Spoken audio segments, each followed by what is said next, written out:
ठीक है, ओके। सो अभी मैं जितना बताया उतना, वही वापस आओ, उस पे आओ, पाइथन आईडीएलई पर आओ।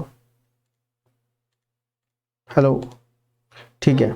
सो ठीक है, जी शॉप 3 लाइन नंबर 18 पर लिखा हुआ है आपका यह डेटाबेस। तो इसको चेक कर लो पहले।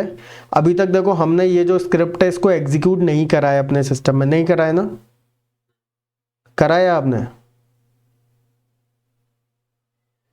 मतलब मैंने तो पूरा कॉपी करके एक बार उसमें डाला था, बट उसमें कुछ एरर आया था, बट वो एग्जीक्यूट नहीं हुआ था वैसे। एरर क्या आ रहा था, दिखाना।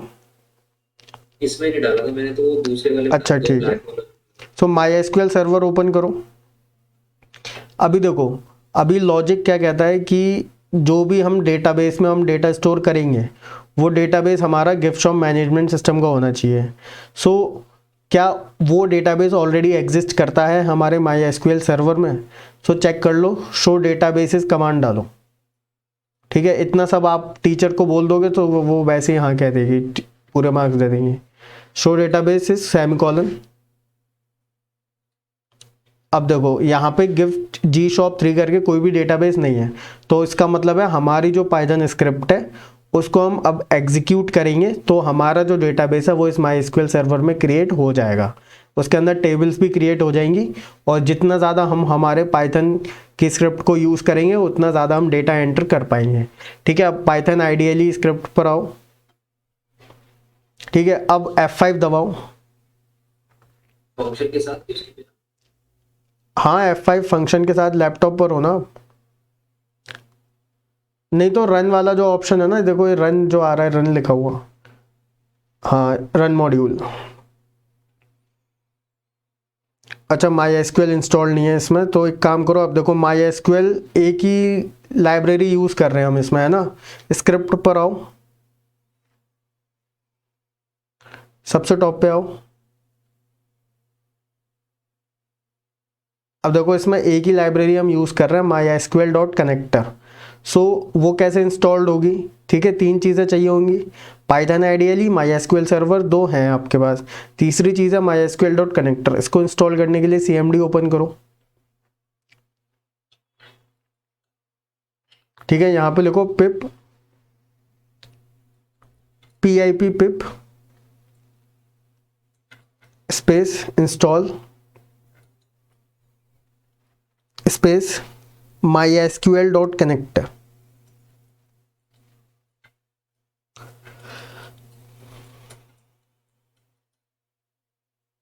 एंटर।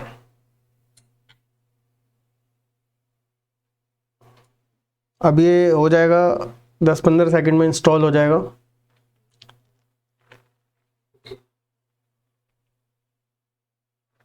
ठीक है, अब वापस स्क्रिप्ट पर आओ।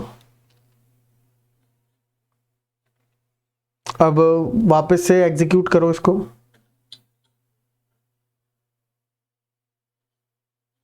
ठीक है, अब डेटाबेस का जो पासवर्ड है वो डालो। पासवर्ड पता है ना आपको? ये यूजर नेम डाल रहे हो या पासवर्ड डाल रहे हो? ये पासवर्ड डाला था मैंने उसमें। अच्छा ठीक है, एग्जीक्यूट करो इसको। एंटर। ठीक है, अब ये GSMS 123 ये आपका gift shop management system, enter करो। अब देखो इसमें आ गए आपके पास 6 ऑप्शंस आ गए, लेकिन अभी तो डेटा इसमें है नहीं। सो अभी हमको इसमें डेटा डालना पड़ेगा। सो सबसे पहले 1 डालो, 1 एंटर। नीचे आओ स्क्रॉल करके, नीचे करो, नीचे एंटर कर दिया ना? नहीं करा? कर दिया। हाँ, अब देखो 3 ऑप्शन आ रहे हैं। अब देखो जब आप गिफ्ट में जाते हो तो 3 ऑप्शन है, या तो अब देखो आप शॉप के मैनेजर हो तो या तो आप अपनी शॉप के लिए बहुत सारे गिफ्ट ऐड कर सकते हो, या फिर रिमूव कर सकते हो किसी पर्टिकुलर गिफ्ट को, या फिर जितने भी गिफ्ट्स अवेलेबल है सेल करने के लिए वो सारे गिफ्ट को आप डिस्प्ले कर सकते हो। सो अभी हम एक गिफ्ट को ऐड करेंगे। एक गिफ्ट ऐड करो, 1 लिखो, एंटर। ठीक है, अब गिफ्ट का नाम आप कुछ भी लिख सकते हो, जैसे कि कार, एंटर। कॉस्ट लिख दो 100, एंटर। सप्लायर देखो, अब आप जहाँ से आप अपनी शॉप के लिए जहाँ से परचेज कर रहे हो, राइट, तो वहाँ का सप्लायर कौन है?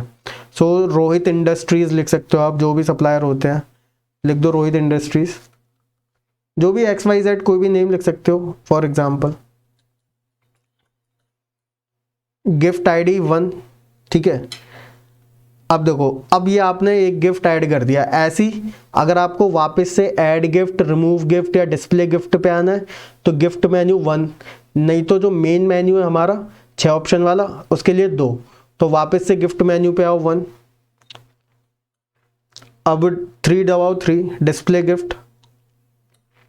अब जितने भी गिफ्ट होंगे ना वो इस तरीके से डिस्प्ले हो जाएंगे आपके। अब है ना, मेन मेन्यू पे आओ 2,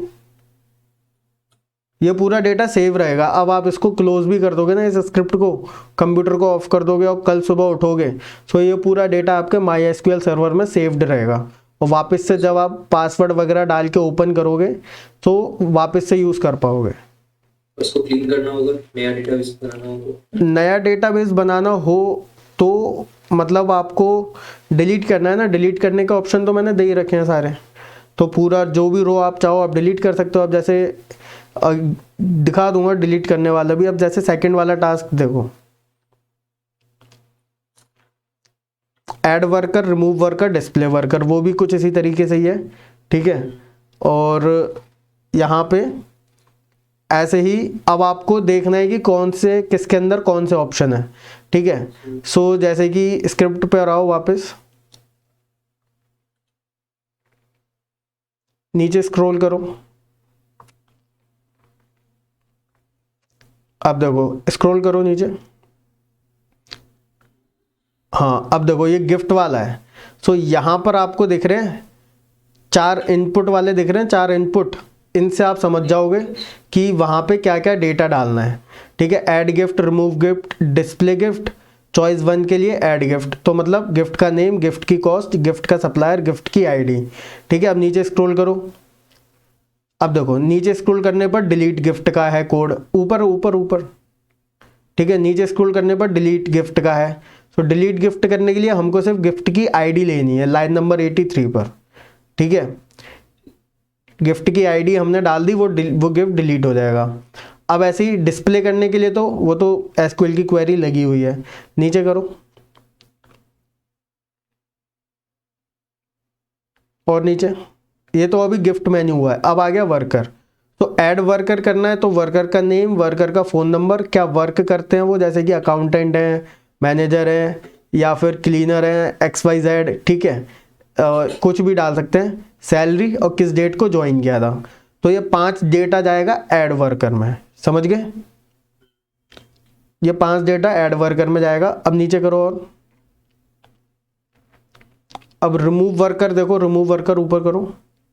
रिमूव वर्कर के लिए वर्कर का नेम और उनका फ़ोन नंबर लिखा हुआ है यहाँ पे, ठीक है। डिलीट फ्रॉम वर्कर, नेम और phone number.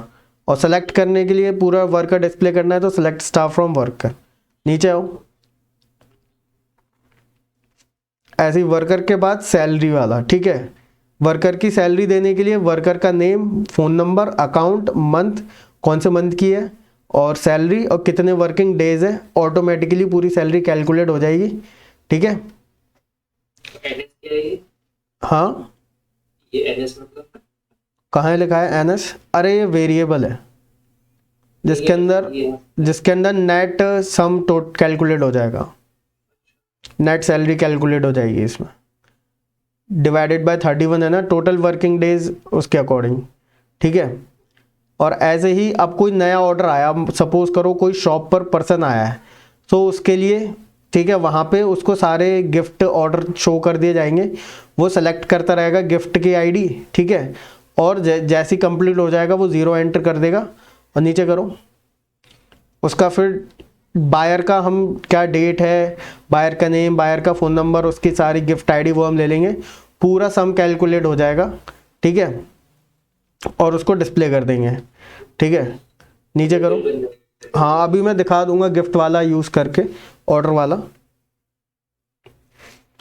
Monthly net income निकालनी है तो आप पूरे हमेशा जितनी हुई है वो लगा सकते हो, या फिर ईयर वाइज निकाल सकते हो कि 2023 में कितनी हुई, 2024 में कितनी हुई, ठीक है। मंथ के हिसाब से या डेट के हिसाब से लगा सकते हो आप, ठीक है। तो ये पूरा यहाँ पे दिया हुआ है, एंटर ईयर, ये सब यहाँ पे दिया हुआ है। और चलो एग्जीक्यूट करो, F5 दबाओ। रुको, F5 तो दबाई हुआ है ना, वापस उसी स्क्रिप्ट पर आओ जहाँ पे वो एग्जीक्यूट हो रहा था। हाँ, तो अब यहाँ पे आ गए डिस्प्ले वर्कर वाले पे। तो 3 पे दबाओ, अभी तो कोई वर्कर है ही नहीं, 3 दबा दो। हाँ, मेन मेन्यू पे आओ। अब यहाँ पे ऑर्डर्स पे क्लिक करो, 4। अब देखो अब जैसे ही कोई ऑर्डर करेगा ना, तो जितने भी गिफ्ट अवेलेबल होंगे वो ऑटोमेटिकली शो हो जाएंगे। गिफ्ट का नाम, कॉस्ट, सप्लायर और गिफ्ट आईडी। तो गिफ्ट आईडी 1 एंटर करो, एंटर। अब देखो, अब सपोज करो बहुत सारे गिफ्ट होते तो 1 2 3 बहुत सारी आईडीज होती, लेकिन अभी हमारे पास एक ही है, तो जितनी बार चाहो आप गिफ्ट 1 वाला ले सकते हो। एक बार करो 1, एक बार करो 1। अब सपोज करो 3 कार परचेज करनी थी, सो हो गया। अब जब कंप्लीट हो गया ना, 0 कर दो, 0। हाँ, अब ये हो गया। अब डेट डाल दो जो भी है आज की।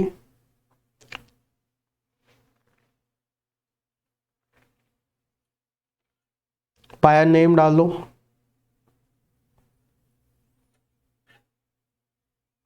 फोन नंबर, गिफ्ट आईडीज एक बार डाल दो, 111 कॉमा करके। ये स्टोर रहेगा ना डेटाबेस में। अब देखो ये पूरा कैलकुलेट हो गया, 300 ऑटोमेटिकली। ऐसे ही मेन मेन्यू पर आओ, 2 पर। ठीक है, सो इस तरीके से आप यूज कर सकते हो सारे ऑप्शंस। ठीक है, जैसे अभी तक कितनी इनकम हुई है, 300। ठीक है, अब जैसे ईयर, वापस से आओ इनकम मेन्यू पर। बिल एंट्री करनी हो, किस तरीके का बिल है, इलेक्ट्रिसिटी लिख दो।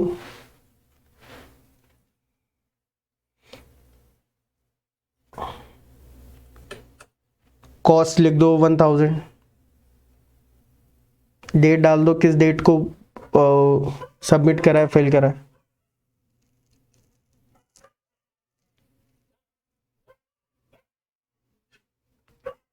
ठीक है, अब फिर से आओ 6 पर, 2 नंबर। तो जितने भी बिल होंगे ना वो आप ऑल ईयर मंथ वाइज देख सकते हो। अब जैसे, ठीक है, ईयर वाइज देखने की कोशिश करो। कस्टमर का बिल देखना है ना आपको, तो वर्कर, सैलरी, ऑर्डर्स, इनकम पे दिखाई देगा वो हमको।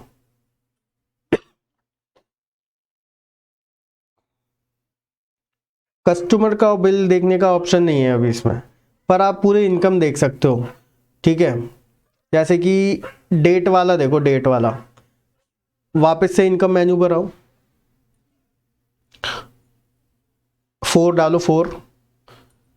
अब जिस डेट को आपने वो 300 वाला परचेज किया था ना, वो डेट डालो। तो देखो उस डेट को इतनी इनकम हुई थी, वो देख सकते हो। पर लिस्ट ऑफ ऑल ऑर्डर्स वो अभी इसमें ऑप्शन नहीं डाला है, क्योंकि ऑलरेडी आई थिंक 350 लाइन्स हो गई थी,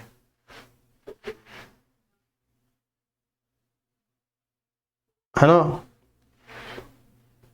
सो ये सारे आप यूज कर लोगे इजीली। अब बेसिकली इसका एक ओवरव्यू क्या है, मतलब जैसे कि वो उसको सबमिट करना है ना, तो प्रोजेक्ट का ओवरव्यू मिल जाता तो वो रहता है। जैसे देखो जो मैंने आपको फाइल दिया ना, वही है ओवरव्यू। स्टार्टिंग पर आओ, ठीक है। हाँ, देखो अब इसका मीनिंग ये है कि सबसे पहले तो आप बोलोगे कि मैंने ये प्रोजेक्ट बनाया है पाइथन एंड माई एसक्यूएल का यूज़ करके। सो पहले तो आप कुछ 50 वर्ड्स पाइथन के बारे में बोल दो, 50 वर्ड्स माई एसक्यूएल के बारे में बोल दो। ठीक है, 100 वर्ड्स तो यही हो गए। फिर उसके रिटर्न में फाइल में इसको सबमिट करना है, प्रोजेक्ट ओवरव्यू एक सिनॉप्सिस देना है कि रिटर्न ऐसा सिनॉप्सिस लिखेगी, प्रोजेक्ट के बारे में एक्सप्लेन करेगी, उसके बाद कोड डालेगी, फिर उसके स्क्रीनशॉट्स, फिर बिब्लियोग्राफी की रेफरेंस के लिए हमने कहाँ से डेटा लिया है। रिटर्न में जो फाइल बनती है। अरे तो ये तो आप मुझे पहले ही बता देते। मुझे लगा कि आप बना के दोगे तो वो अंडरस्टूड ये समझ जाएगा। अरे ये सबका अलग अलग होता है ना, वो तो साथ के साथ सभी बता ही देते हैं। और ये जो है ये ऐसा लगे कि हैंड रिटन हो गया वो। नहीं, ये हैंड रिटन नहीं है ना, ये तो स्क्रीन ऐसा ही होता है। अब ब्लैक कलर का जो आप बोल रहे हो ना, वो तो माई एसक्यूएल सर्वर का होता है, ब्लैक कलर का। ये इसका बैकग्राउंड कुछ हो सकता है वो